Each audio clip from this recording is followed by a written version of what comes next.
Hey guys, King Kaiju here. Today we're going to be doing another Kaiju review. Today's is on a monster that I recently unboxed in the last unboxing video I did, if any of you guys caught that. This Kaiju was also a star in the recent Godzilla vs. the Sea Beasts little short Kaiju movie that I made. I do appreciate the people who did go and watch that, and if you haven't seen it and you're watching this video first, I do recommend that you go and see it. I did go and put a lot of effort in there, but thank you all truly for the ones who did watch it. And this guy was not really in it too long, but I do have plans to bring him back if I do make another little Kaiju movie, and that Kaiju is Giradorus. And I know the angle is a little bit short, but it's gonna have to be this way for a second because I am currently in the process of getting a new tripod. I did have one, and you might have noticed that some of the scenes in the little Godzilla movie I made were using a tripod, but sometime during the production of that, the dang tripod broke. But this is the Marmit Giradorus, not Bandai. To my knowledge, they have never made a 6-inch scale version of this figure. So, we're going to be looking at the Marmit one. Now, starting off with detail, this figure actually has a lot of good scale detail throughout it, and unlike Bandai, the paint is also pretty dang good too. All throughout the body, at least on the back, you've got these little dorsal plates here with a pink and lighter pink tone,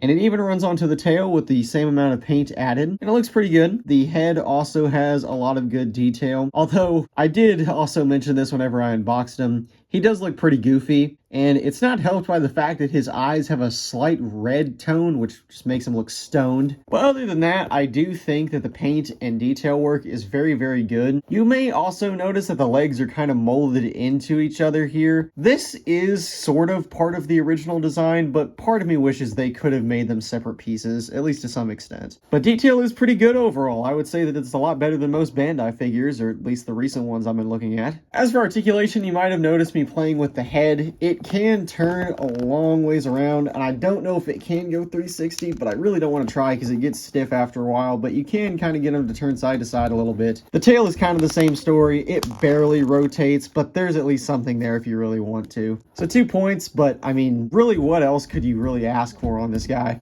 Alright, after a little bit of trial and error, it seems I'm going to have to hold up the camera for this part. That part being sizing, because I forgot to say it. That's my cat. But here's Ultra 7. This is the Ultra that Giradorus fought in his show, and they look pretty good next to each other here. If Bandai were to have made this figure, I have a feeling they would have either made it way too big or way too small. Go.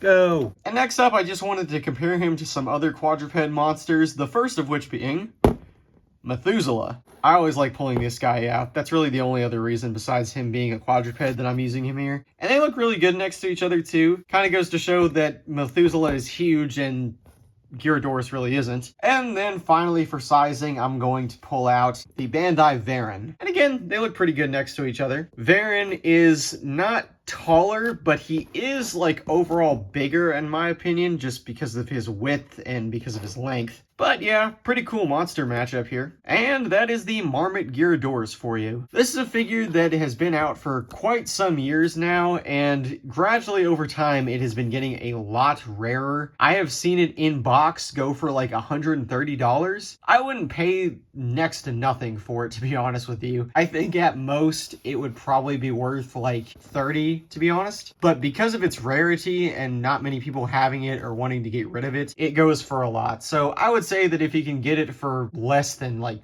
60, I would go for it then, just because of how rare it is. But if it's cheaper than that, shoot it the first chance you get. But thank you all for watching, and I'll see you all in the next video.